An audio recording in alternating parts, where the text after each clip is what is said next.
Okay, my name's Ryan, I play bass in Hawkeyes. I'm Paul, I'm a singer in Hawkeyes. I'm Robert, I play guitar in Hawkeyes. I'm John, I play in Hawkeyes, play the drums in Hawkeyes. How was it today?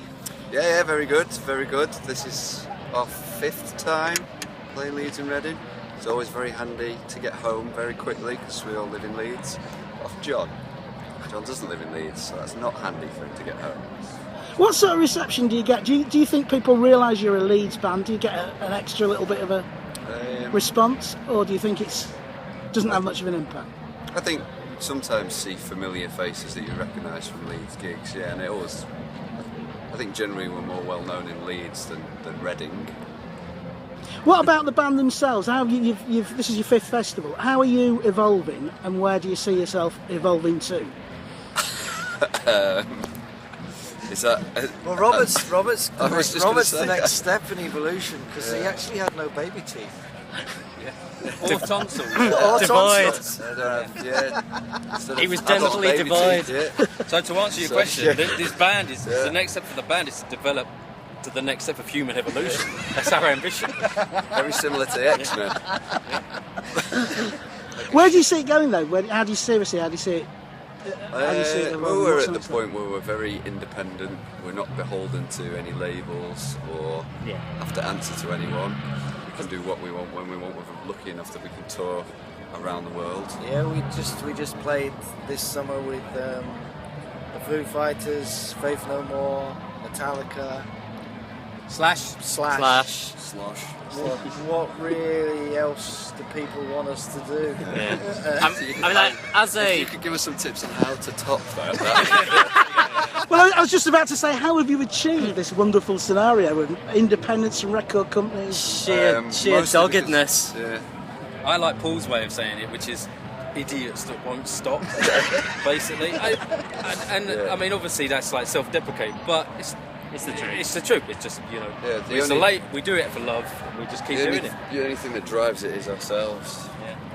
I mean, as far as it being a commercially viable thing, that's totally dead in the water, but we only do it for... Sell yourself, Ryan. we only do it for our own benefit. It's not for anybody else's. I only do it for the European service station. Yeah, they're great. There are perks. Catering at European gigs is amazing. It's something to like go on holiday for and just embrace. But What's the catering like at the Leeds Festival? I haven't been yet. I'll give you a review in a An bit. email follow-up. Yeah. I'll let you know on that. I sense there's a lot of hard work behind this, and that you've had to put a fair bit in. Just talk us through that a bit. It's not easy for bands, is it, in all seriousness? It's been like 10 years in the making so far. It's 10 years in the making, but you know, we could stand here and give you a bleeding heart story about how difficult it's been for us to get to where we've got to, but we've done it because we wanted to do it. And it is tougher, I suppose, for bands apparently than it used to be back in the day, but I wasn't there back in the day, so I can't tell you whether that's true or not. So I don't know, if you're expecting to get a golden submarine and There's no golden submarine. then don't do it. But if you want to meet a load of interesting people and see a bit of life and have fun with your friends, then it's worth sticking at, isn't it? Are you guys? How did you all meet? Are you all Leeds, sort of all the same school? You're from down south, obviously. How did it all come together? Me and Ryan have known each other since we were 5. We went to school together. John and Paul have known each other Since we were 11. Oh, numbers. Went to school together. So you'd be described as a proper band, basically. Judge proper bands as There's no adverts in Melody Maker. It's none of this hype nonsense. No. Well, yeah, that's a nice point. Actually, it's not. We're not formed. We didn't put ourselves together to fulfil a remit. No record label wanted this to happen. People generally still don't want it to happen, to be honest. But again, that goes back to idiots who just won't stop. It's like if we get to go out and play amazing gigs every summer and have these great life opportunities, then I don't care what anybody else thinks. And of course, you all get on. You never fall out. It's never. No, never. No, like there's disagreements and there's clashing sometimes, but there's never There's never drama. How important do you think festivals are generally to get the word across to people who haven't heard of you? There's too many of them. There's too many of them. There's too many of them. Now, why is that? It's saturated these days, I think.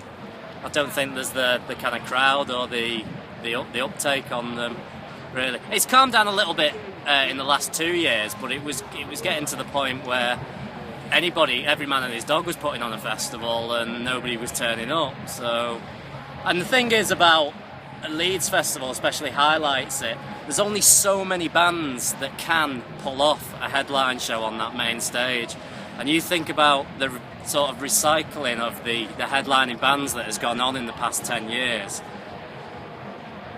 It's got to that point where is it actually that sustainable? I don't know. I think the festivals are important in getting bands a leg up.